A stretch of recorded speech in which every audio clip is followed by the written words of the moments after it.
इसीलिए बड़े भाग्य से अगर मनुष्य देह प्राप्त हुआ है, इसे व्यर्थ ना गमाओ, इसे भगवत भक्ति में लगाएं, भगवती का चिंतन करें, परमात्मा का चिंतन करें, भगवान शिव का चिंतन करें।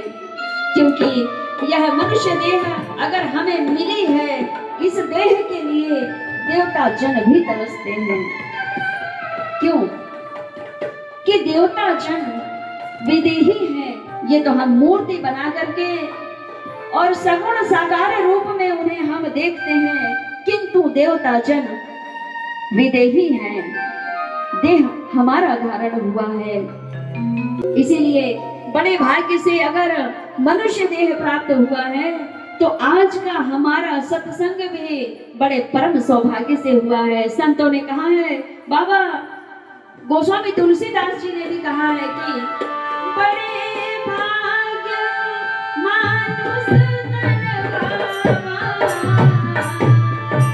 सुर दुर्लभ सब ग्रंथन गावा। बड़े भाग्य पाइए सत्संगा,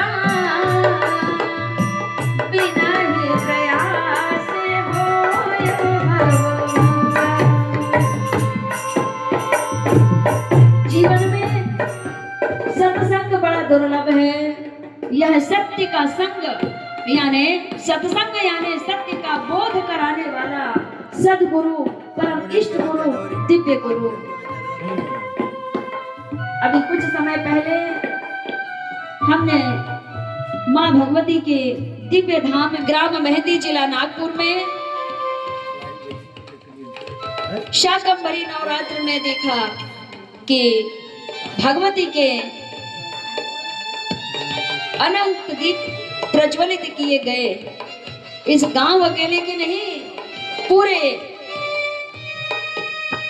नागपुर जिले के भक्त, कोराडी के भक्त, मेहंदी गांव के भक्त, पार सिवनी के भक्त, छिंदवाड़ा के भक्त, सिवनी के भक्त, बालाघाट के भक्त और जबलपुर के भक्तों ने भी मिल करके अनेक अनेक जिलों से, पूरे मध्य प्रदेश से और भारत देश में कई जिले ऐसे हैं जहां के भक्तों ने आकर के माँ भगवती विंध्यवासिनी माँ भवानी के अखंड दीप प्रज्वलित 9 दिन के लिए करवाए। किंतु इस बार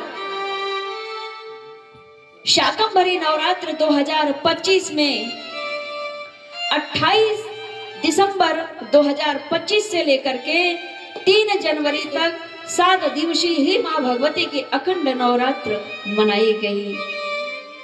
और यह अखंड दीप का मतलब, अखंड मतलब जो कभी खंडित ही ना होवे, इसे अखंड कहा जाता है। और यह अखंड ज्योत मैंने मेहंदी ग्राम में प्रज्वलित देखी। संपूर्ण भारत में से अनेक प्रांतों के जो है दीप प्रज्वलित इस मेहंदी गांव में रखा गया, क्योंकि माँ भगवती विंध्यवासिनी की पूजा अनादि काल से चलते आ रही है, आज भी है और सृष्टि के अंत तक भी रहेगी। जब इस सृष्टि का निर्माण ही नहीं हुआ था, तब भगवान ब्रह्मा जी, भगवान विष्णु जी और भगवान शिव माँ भगवती जगत तारिणी, जगत अम्बा, पराअम्बा माँ भगवती विंध्यवासिनी की आराधना किए हैं। और माँ की कृपा से भगवान ब्रह्मा जी ने 2 मनुष्यों का अवतरण किया। वे थे मनु और शत्रुपा। मनु और शत्रुपा ने भी लंबे समय तक माँ भगवती पराअम्बा विंध्यवासिनी की आराधना की। इसके बाद भगवती विंध्यवासिनी इस सृष्टि की रचना की, वे साक्षात्कार हैं और सृष्टि के अंत तक भी भगवती की आराधना होगी। श्रीमद् भागवत महापुराण कथा में वर्णन आता है कि माता विंध्यवासिनी, जिन्हें श्री माया भी कहा जाता है, और आज इस घर में जिनके द्वारा माँ भगवती श्रीमद् देवी भागवत महापुराण कथा श्रवण पाने का जिन्होंने संकल्प लिया है, वह मेरे शिष्य, मेरे धर्मपुत्र दुर्गा प्रसाद धनोले, जिन्होंने संकल्प लिया कि माँ इस बार 2025 में शाकम भरी नवरात्र महापर्व में ही मैं माँ भगवती पराम्बा जगत अम्बा जगत तारिणी माँ विंध्यवासिनी के धाम में ही कथा श्रवण पान करने का सौभाग्य प्राप्त करूं।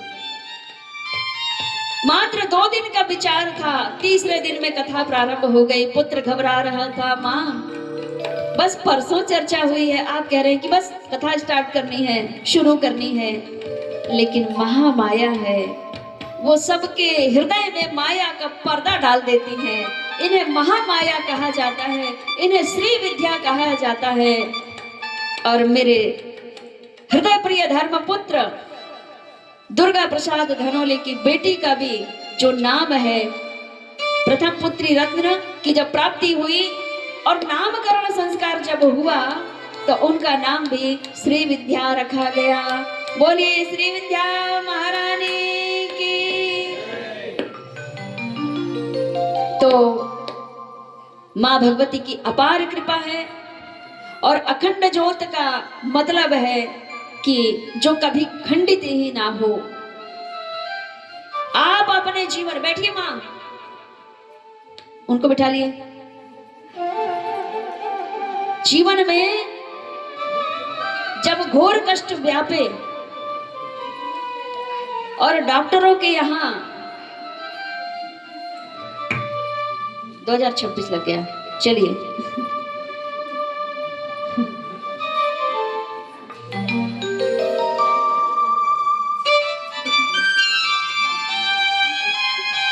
डॉक्टरों के यहाँ अगर आप खर्च पैसा व्यर्थ कमाने से बचना चाहते हैं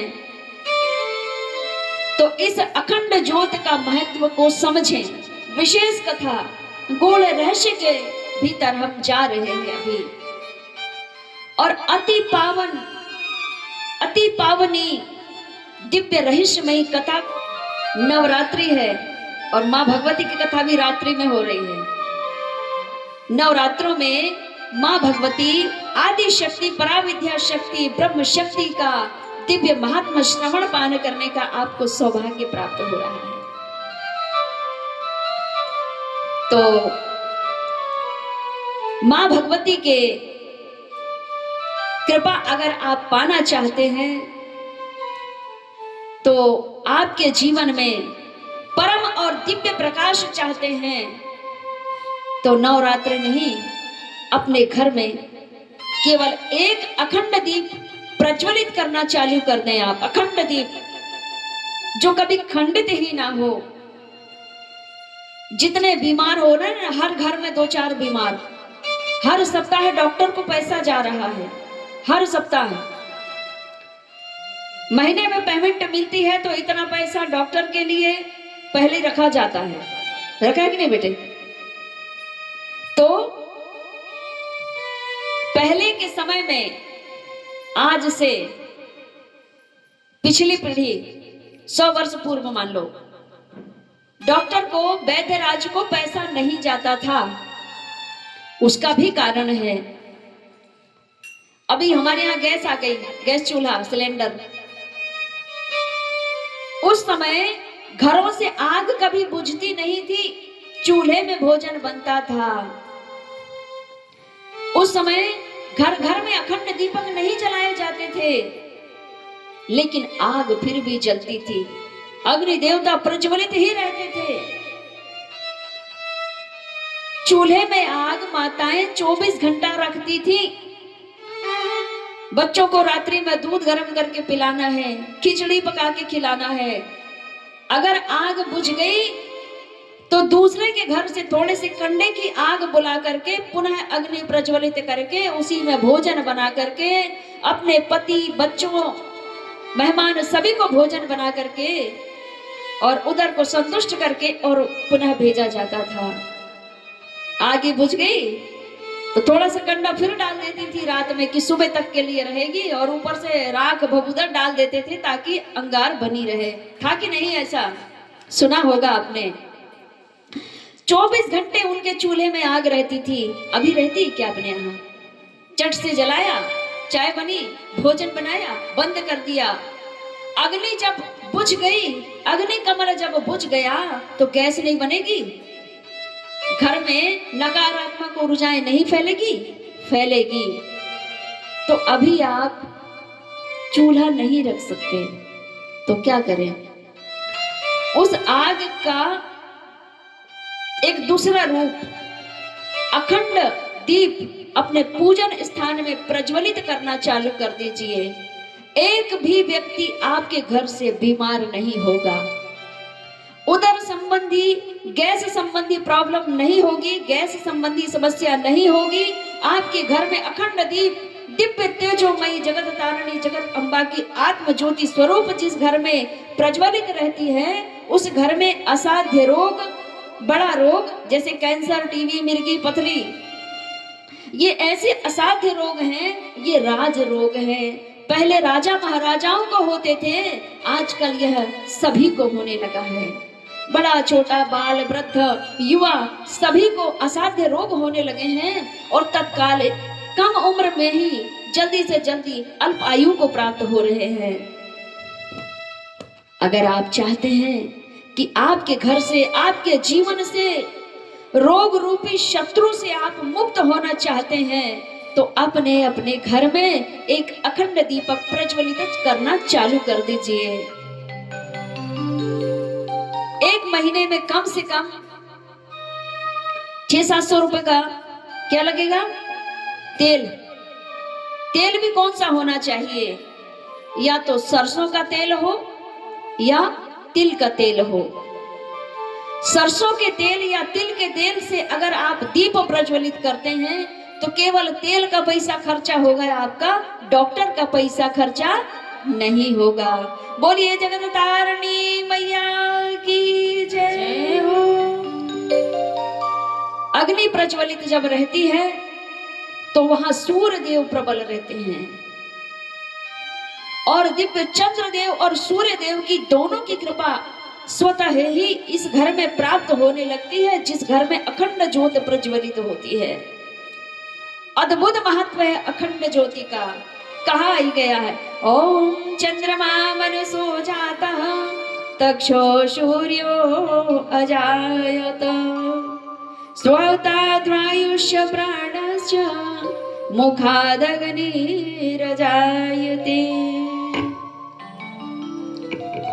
चंद्रमा मन का कारक होता है और माँ ही हमारा मन होता है। माँ ही हमारा मन होती है। माँ को जिस जिस पुत्र ने प्रताड़ित करने की कोशिश किया है, उसको, उस पुत्र को घोर कष्ट से कोई नहीं बचा सकता, क्योंकि जिसकी माँ चिंता में डूबी है, उसका पुत्र कहाँ प्रसन्न रह सकता है। उसका मन भी खराब होगा, उसका मन भी डिस्टर्ब होगा। ऐसे पुत्रों से कहना चाहूंगी, माँ को दुखी करना मत, कभी मत करना। माँ अगर बीमार है और चंद्र का उपाय जो भक्त करता है, जो बेटा करता है या जो बेटियां करती हैं, तो चंद्र को प्रसन्न करने के लिए माँ को ही प्रसन्न किया जाता है, माँ को ही हंसाया जाता है। माँ को रुलाने का जो जो भक्त प्रयास करते हैं, उनके जीवन में चिंताग्रसित जीवन हो जाता है। और कुछ भक्त ऐसे होते हैं कि जब पूजन स्थान पे बैठते हैं तो छोटा सा दिया जलाते हैं, दिवाली वाला, और उस छोटे में थोड़ा सा तेल डालते हैं और फिर मंत्र जाप करते हैं। पूरा मंत्र दिया बुझ तो नहीं गया, ओम नमः शिवाय दिया बुझ तो नहीं गया, ओम नमः शिवाय, तो सादा पूरा का पूरा दिमाग उसी में रहेगा कि तेल तो खत्म नहीं हुआ।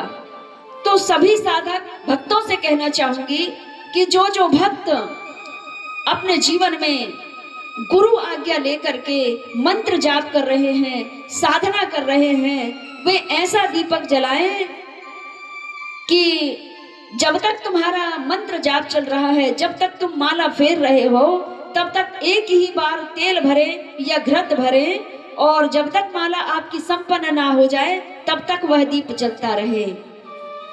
घड़ी घड़ी उसमें तेल या घड़ी घड़ी उसमें घृत नहीं डालना, इससे दोष लगता है।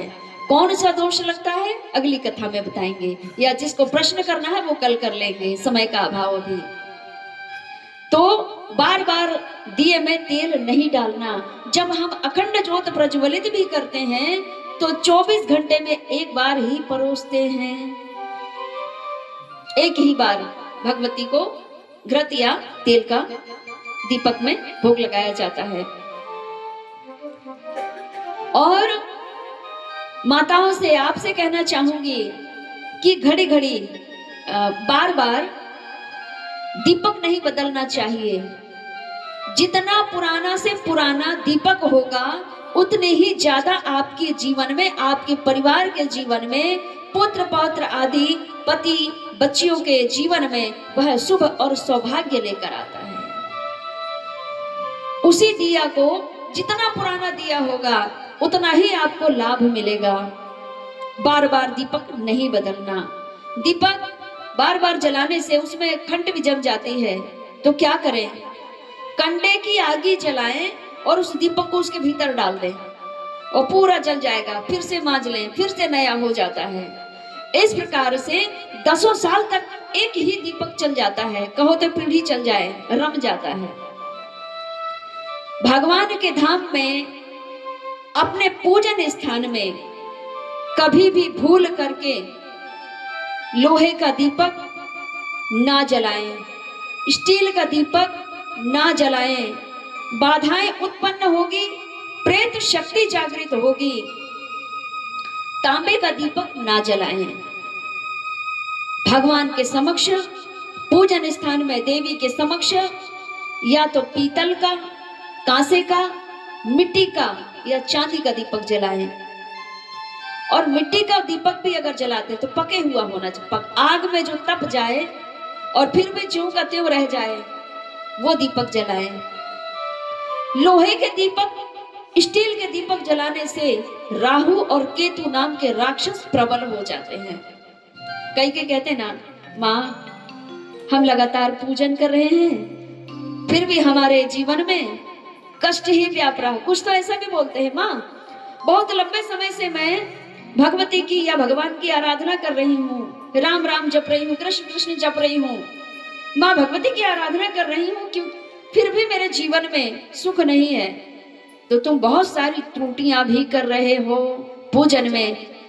अभी आज मुझे, मैं नाम नहीं बताऊंगी, सत्संग में एक बेटी आई थी, उन्होंने कहा, माँ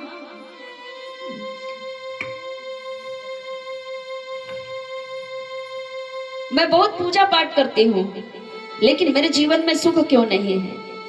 हमने कहा आप पूजन में त्रुटियां कर रही हैं। तो बोले नहीं मैं नहीं करती। और फिर मैंने उनको बताया उपाय, तो वो कहते मैं ये भी करती हूँ। और फिर हमने उनसे ये भी कहा, मार्ग बताया उन्हें कि इस मार्ग से, इस विधि से करें, आपके जीवन में पुनः सुख और सौभाग्य की प्राप्ति होगी। तो मिट्टी का दिया पुराना से पुराना हो सके, अगर आपके जीवन में या आपके परिवार के जीवन में किसी को भी पेट की बीमारी हो, उदर की बीमारी हो, लीवर किडनी संबंधी भी अगर बीमारी है, तो इसी एक अखंड ज्योति प्रज्वलित करने ने मात्र से ही उनके जीवन में वह उदर संबंधी रोग मुक्त हो जाएगा, वह रोगी।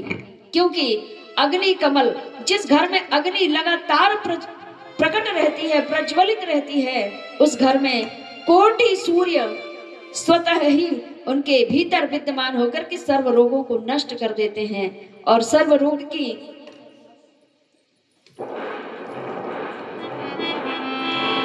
सर्व रोग की नाशनहारी, अरिकुल मूल उच्चाटनकारी,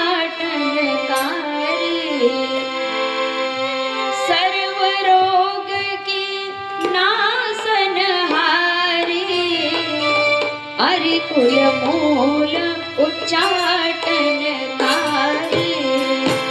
स्त्री पुरुष राज सम्मोहक, नमो नमो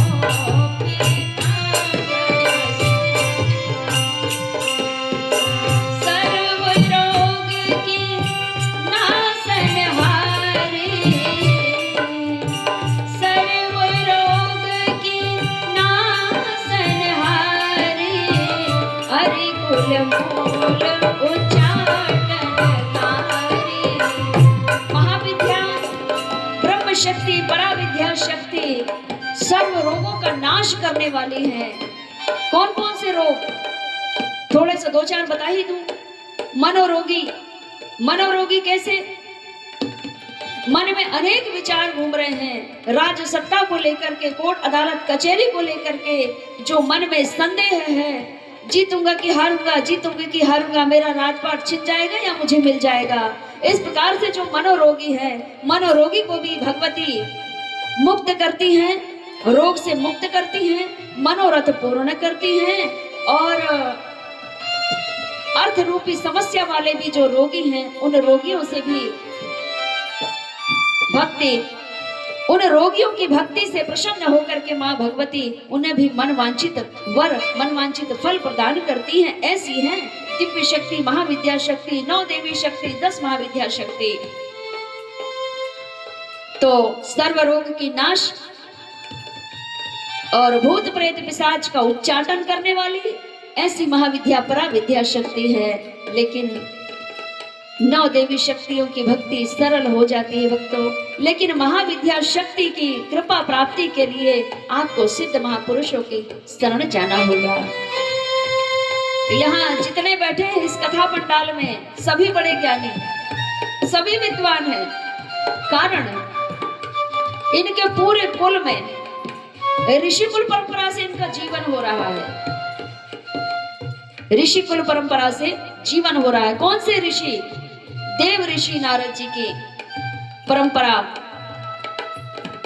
3 गुरु होते हैं। कौन कौन से ऋषि? 3 होते हैं। क्षत्रियों के ऋषि होते हैं राज ऋषि। क्षत्रिय जब दिव्य तत्व को प्राप्त करता है, हमारे दुर्गा प्रसाद जैसे, जब क्षत्रिय कुल में जन्म होने के बाद भी ब्राह्मण कुल के भाव मन में हो, परिवार समाज को तार देने का भाव हो, संपूर्ण गांव को तार देने का भाव हो, सबके जीवन में भगवती की कृपा प्राप्त हो, ऐसे सबके परम कल्याण की जो बात सोचता है, सभी के कल्याण के लिए मन में भाव रखता है, मन में कल्पना करता है और भक्ति करता है, माँ से प्रार्थना करता है और विश्व जन कल्याण के लिए जिसके अंदर भाव है, और वह बालक क्षत्रिय कुल में जन्म ले लिया है, तो भगवती की कृपा जब होती है, जब इनके देह त्याग होते हैं 4थी अवस्था के बाद, तो ये भी ऋषि कुल में इनको स्थान मिलता है स्वर्ग में। कौन से ऋषि? राज ऋषि, क्योंकि क्षत्रिय कुल में है इसलिए राज ऋषि की उपाधि मिलेगी। और ब्राह्मण कुल में जन्म लेने के बाद में, जब वह ब्राह्मण कुल में जन्मा बालक जब भगवती की दिव्य भक्ति पूजन आराधना करता है, कर्म कांड करता है, भगवती के दिव्य महिमाओं का वर्णन जन जन में पहुंचाता है, उनके कारण से कई ऐसे दिव्य आत्माएं हैं जो भी ब्रह्म तत्व को प्राप्त करने के लिए उनकी शरण में जाते हैं। तो ब्रह्म तत्व को प्राप्त कर लेने के बाद में जो भगवती की भक्ति करता है, सापत्नी भगवान की आराधना में 24 घंटे लीन रहते हैं, ऐसे भक्त जब अंत गति को प्राप्त होते हैं 4थी वृद्धावस्था के बाद, तो उन्हें भी ऋषि की उपाधि मिलती है। कौन से ऋषि? ब्रह्म ऋषि और राज ऋषि और ब्रह्म ऋषि मिलकर के फिर देव ऋषि नारद जी की पूजा करते हैं। बोलिए देव ऋषि नारद भगवान की जय हो, बोलिए वेद व्यास जी महाराज की जय हो। राज ऋषि और ब्रह्म ऋषि मिलकर के देव ऋषि की नारद जी की पूजा करते हैं। और देव ऋषि कौन है? संन्यास कुल परंपरा के ऋषि हैं हमारे देव ऋषि। नारद जी की आराधना संपूर्ण गोस्वामी समाज करती है और देव ऋषि नारद जी को कौन नहीं मानता है। अखंड ब्रह्मांड में देवता, मनुष्य, दैत्य सभी देवी ऋषि नारद जी की आराधना करते हैं। तो जब मनुष्य और देवता और दैत्य सभी नारद जी की बात को मानते हैं, तो हम भी सब मिलकर के आज बड़ा सुनहरा अवसर है, तो हम देव ऋषि नारद जी का 2 लाइन में संकीर्तन कर लें। सभी बोलेंगे, सभी अपने अपने कल्याण के लिए बोलेंगे। श्रीमन नारायण नारायण नारायण, श्रीमन नारायण नारायण नारायण, भजमन नारायण नारायण नारायण, भजमन नारायण नारायण नारायण, भजमन नारायण नारायण नारायण, भजमन नारायण नारायण नारायण, भजमन नारायण नारायण नारायण, भजमन नारायण नारायण। भगवान का कीर्तन ताली बजाते हुए करना चाहिए। तालियों की ताली नहीं है, जिसके हाथ ही नहीं है, अब वो क्या बजाए, तो गाना ही बजा लो। भजमन नारायण नारायण नारायण, भजमन नारायण नारायण नारायण, भजमन नारायण नारायण नारायण, भजमन नारायण नारायण नारायण, श्रीमन नारायण नारायण नारायण, श्रीमन नारायण नारायण नारायण, श्रीमन नारायण नारायण नारायण, श्रीमन नारायण नारायण नारायण। जहाँ देखो वही नारायण है, क्योंकि इस पावन धरा के कण कण में नारायण विद्यमान है। कहाँ कहाँ?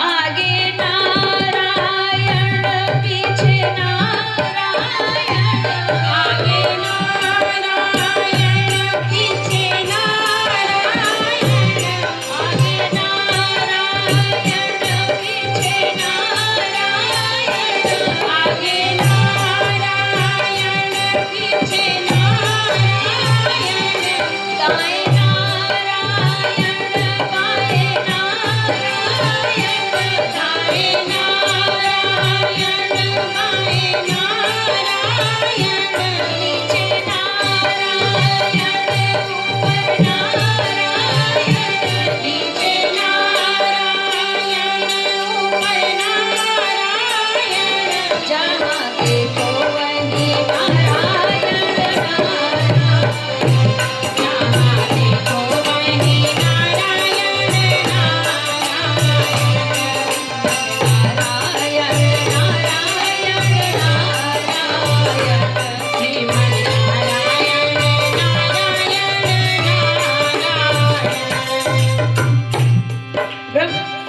ब्रह्मा नारायण, विष्णु नारायण,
में आगे है नारायण, पीछे नारायण, नीचे नारायण, ऊपर नारायण, चारों ओर दसों दिशाओं में नारायण ही नारायण है। लेकिन अपने इस धराधाम में जिन्हें हमें लाया वे भी तो नारायण है। कैसे? माता नारायण, पिता नारायण, माता नारायण, पिता नारायण, नारायण, पिता नारायण, माता नारायण, पिता नारायण, सद्गुरु नारायण,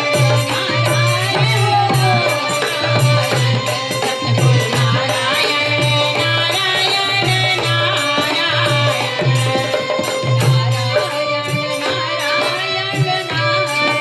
नारायण, श्रीमन नारायण, नारायण, नारायण, श्रीमन नारायण, नारायण, नारायण, श्रीमन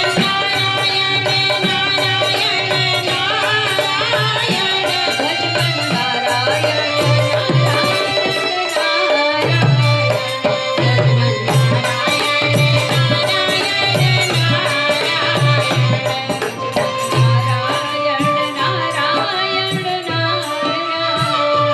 भजमन नारायण, भजमन नारायण, नारायण, नारायण। जीवन में सर्व सुख की प्राप्ति चाहिए तो माता पिता की सेवा ही नारायण की सेवा कहलाती है। संपूर्ण माता पिता के लिए ईश्वर के भाव समर्पित करें। मां इतनी शक्तिशाली है, इतनी करुणामयी है, इतनी ममतामयी है, इतनी क्षमावान है। मां के जैसा हृदय ना हुआ है ना होगा। सर्व सुख मिल जाए जीवन में, मां का सुख जब तक नहीं मिलता जीवन अधूरा सा लगता है। आप बड़े परम सौभाग्यशाली हैं, आपके साथ मां है। जगत तारिणी है, जगत अम्बा है, जगत अम्बा भवानी है। और जिन्हें सुन रहे हैं वो भी एक मां है, जिनकी कथा सुन रहे हैं वो भी मां है। ये स्वयं शक्ति है, दिव्य शक्ति है, पराशक्ति है। इसीलिए जीवन में कभी भी माता पिता के आगे ऊंची आवाज में मत बोलना। ये तो सुन लेंगे लेकिन तुम इनको सुना रहे हो और वो सुन रहा है, ये माफ कर देंगे, वो कभी माफ नहीं करेगा। इतनी बड़ी शक्ति है मां। अभी आपको लगेगा मैं तो साधारण स्त्री हूं, मैं तो केवल सुबह उठती हूँ, भोजन प्रसाद बनाया, अपने पति को, सास ससुर, बच्चों को सबको खिलाया, स्कूल भेज दिया, काम पे भेज दिया, बस मेरा इतना ही कार्य है, आगे कुछ नहीं आता। अरे देवियों, आप इतनी बड़ी शक्ति हो कि देवता को भी अपने कोख में धारण करने की सामर्थ्यता जो रखती है, वो क्या साधारण स्त्री होगी? मैंने कल की कथा में आपसे कहा था कि यह नारी शक्ति कौन है। 3 वर्ग की नारियां हैं। इस विषय में मैं आज कहूंगी, कथा के माध्यम से वह प्रसंग अब आगे मैं लेकर चलती हूँ। नारी शक्ति साधारण शक्ति नहीं है। आप साधारण जीवन जी रहे हैं। जिस दिन आपको अपने परम दिव्य तत्व को, अपने स्वयं के परम दिव्य तत्व का जब ज्ञान होगा, बोध होगा कि मैं साधारण स्त्री नहीं हूं, मैं स्वयं शक्ति स्वरूपा हूं। मां मौत के अंदर जाकर के भी वापस आती है और आपको एक नया जीवन देती है, वो है मां। मां के कष्ट को काश पुत्र पुत्री समझ पाते हैं। अनेक दुख, अनेक कष्ट, अनेक शब्दों को सुनने के बाद भी, अनेक दुख सहने के बाद भी अपने पुत्र, अपने पुत्री के आगे जो मुस्कुराता हुआ चेहरा लेकर आती है वो होती है मां। अनेक अपराधों को क्षमा करके फिर भी प्रसन्न चित्त भाव से आपके लिए भोजन तैयार करती है, वो है मां। मां अगर दृढ़ संकल्प ले ले, दृढ़ विश्वास के साथ स्वयं शक्ति बन करके आदि शक्ति, ब्रह्म शक्ति, पराविद्या शक्ति की आराधना करना प्रारंभ कर दे तो भगवान को भी झुक करके उसकी रक्षा करनी पड़ेगी। लेकिन भगवान भी रक्षा तब करेंगे, दिव्य शक्ति, ब्रह्म शक्ति तब रक्षा करेगी, उनके ही हृदय प्रिय दिव्य साधक सिद्ध महापुरुषों का आपको सानिध्य प्राप्त होगा, वो भी गुरु रूप में। भगवान महादेव मां पार्वती जी से कहते हैं, देवी मैं आपको जब साधारण स्त्री के स्वरूप में देखता हूं तो बहुत तकलीफ होती, कष्ट होता है। बोले कि भगवान इसका कोई उपाय बताएं। यही महामाया मां श्री विद्या